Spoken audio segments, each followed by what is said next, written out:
Hi, everybody. Condolences to Rod's family. I'm John Hennigan. Uh, I met Rod in the early 90s, either at the Bicycle Club or the Mirage. I was an up and coming stud player, and guys like Rod and Danny and David Hayden were the guys that I was told I had to beat if I wanted to be somebody in this business. And so I started watching them closely, and eventually you'd wind up in the same game with them and sitting next to them. And I remember Rod striking up a conversation with me, and that's pretty exciting for a young kid, getting to talk to one of the greats.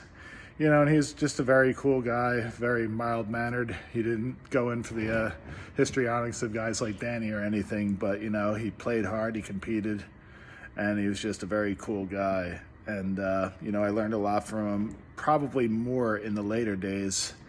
Like when I would come into the commerce in recent years, sometimes I would hop in the 20 stud game and just play a little bit while I was waiting for whatever I was waiting for.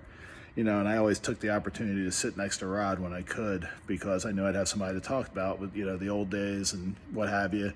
And we would tell stories about Danny or this and that, and just whatever, have a few laughs. And it was just always a pleasure to spend any time with him, because he was such a nice guy, and he'll be missed. And he kind of taught me about getting older in this business, to be honest with you, how it's not really all about money, it's about staying happy. And I was glad to know him. Peace, everybody.